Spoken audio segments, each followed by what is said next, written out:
formally started in 1994, but our ancestry goes well before 1994. We came out of the UCLA Young Autism Project in the early 70s. Myself, John McCack, and Mitch Taubman, we worked there in the early mid-70s.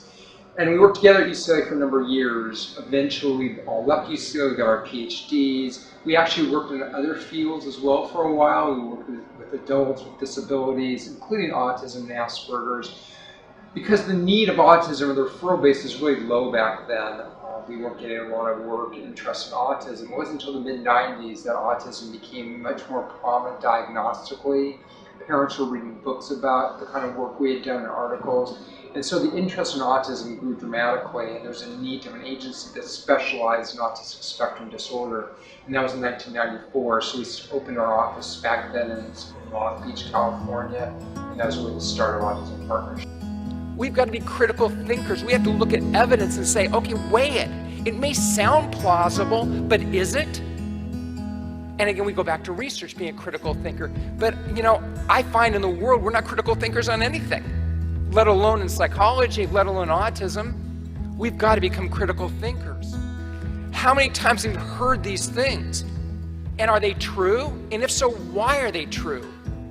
I hear all the time children with autism are visual learners, like it's in their DNA. Is it? And if they're visual learners, why are they visual learners? Could it be that it's an easier kind of way to process information? That you don't have to have much memory, short-term or long-term. You don't have to pay very much attention because the words are on the board. You don't have to store it. You don't have to retain it. Because in fact, when you work with students and help with their memory and their processing and their attention, they become auditory learners as well. And I'm not suggesting we shouldn't help them visually. We should. But if we don't deal with the auditory issue, we're handicapping.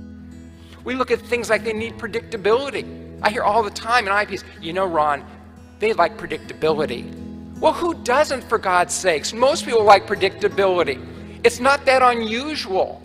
But if we use predictability too much, days a week, I asked friends what the easiest classes were, given the schedule. They came down to 2 classes, an integrated arts class and a psychology class. They said they were both easy.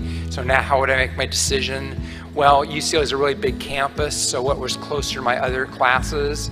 They were both equally as close, so I asked my sister-in-law, who was a double major in psych and art history, what I should take. She said, what are the classes?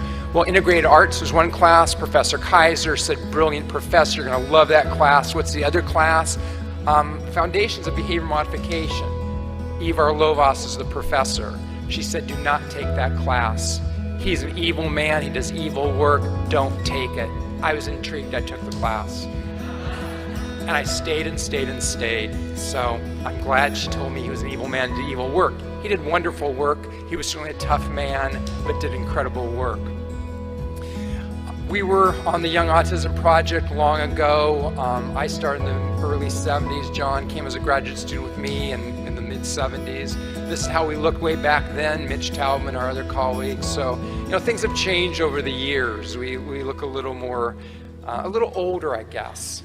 A little wiser, hopefully, but a little older. We early on were working in schools. There's a lot of myths about the UCLA Young Autism Projects. There's myths about how many hours we provided to families. There's myths about how formal we were and how rigid we were. There's lots of myths. One of the myths, too, is about